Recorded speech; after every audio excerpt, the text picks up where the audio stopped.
Good morning সবাইকে। আজকে morning আমার হয়েছে প্রায় 4:30টার সময়। এখন রেডি হয়ে গেছি। অন্যান্য দিন ভাবো 12টার সময় ট্রেন থাকলেও রেডি হতে পারি না। আমাদের ঘড়ির অবস্থা দেখো, 11টা কত বাজে। অ্যাকচুয়ালি কিন্তু বাজে না, ঘড়িটা হচ্ছে ব্যাটারি কি চার্জ শেষ হয়ে গেছে না, ব্যাটারি শেষ। যাই হোক, আজকে রেডি হচ্ছি, যাবো দিদির সাথে। মানে আমারও দরকার আছে, দিদিরও দরকার আছে। দিদি, আমি, আমার বর। দেখো আমার শাশুড়িমার বাড়ি নেই, তুমি তো খালি ঘুম থেকে উঠে ব্রাশ করে রেডি হয়ে গেলে, আর আমার কত কাজ করতে হলো। আমি পুজো দিয়ে এসছি, ফলগুলো তুলে নিয়ে আসো, আমার উপকার হবে। আমার বরকে দিয়ে কাজ করাতেই পারি না আমি। এই যে ঠাকুরের প্রসাদ তো নিয়ে আসলাম, কিন্তু তুমি কয়দিন ধরে দেখছি শুধু ঠাকুরকে লেবু খাচ্ছ, কি ব্যাপার? না গো, লেবু শসা আপেল সব কাটি আজকে। কে খাবে বলো? আমরা কেউ বাড়ি থাকবো না, ওই ঢাকা পড়া থাকবো। ঠাকুর খেত ঠাকুর তো খেয়ে নিয়ে চলে গেলে তো ভালো হয়, ওই ফল তো ধরাই থাকে। ওই জন্য আজকে খালি লেবু, একটা লেবু কেটেছি। রাখো বাবা, আসার সময় একটু মিষ্টি নিয়ে আসবো কালকে। হ্যাঁ, কালকের জন্য মিষ্টি আনতে হবে। গোপালকে একটু, কালকে তো বৃহস্পতিবার, মিষ্টি আনতে হবে। গোপাল একটু রসমালাই খাবে বলছে, তাই তো? নিজে খাবে তাই জন্য না, গোপালের উপর চাপাচ্ছ। দিদি, কি রান্না বান্না হয়েছে?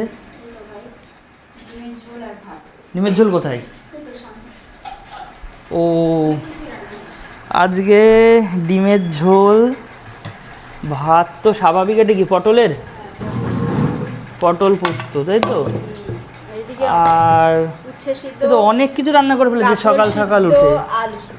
আর একটা পটল দাও, 3টে আছে যদিও এখনো। ও পুরোটাই আমি খেয়ে নিতে পারবো? দিদি দেখো, পটল সর্ষে পটল করেছে।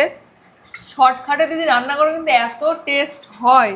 আর পটল আমার একটু বেশি ফেভারিট। যাই হোক, আজকে সর্ষে পটল দিয়ে ভাত খাচ্ছি। বেরিয়ে পড়েছি, আর আমাদের গাড়িও চলে এসছে। আজকে খুব সুন্দর গাড়ি দিয়েছে ওই দাদা।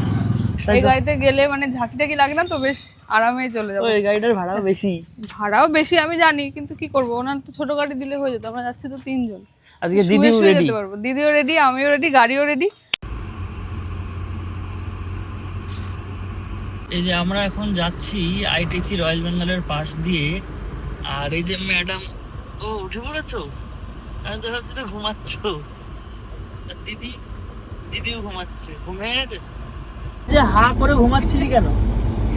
আমার কাছেও আছে তোর হা করা ঘুমানো। আমরা একটা জায়গায় এসেছি, আর দেখা হচ্ছে। তোমার কাছে যাচ্ছে না, আমার কাছে চলে আসছে। কি রে? ও তোমার ভেবেছে কি ওদের পরিচিত কেউ তুমি? এই কি বলছো তুমি? না, আমি ওই জন্য বলি বাড়িতে একটু কুকুর নাও, দেখো তোমাকে কি সুন্দর পছন্দ। তোমার কাছে তো থাকছে ভালো। ওর নাম কি? রোজি। বড় কথা দেখো, অচেনা আমরা, তবুও মানে ঘেউ ঘেউ করছে না, আর বিরক্ত করছে না। একদম কাছে আসছে কি সুন্দর, মানে কত পরিচিত। আমার খুব ভালো লাগে।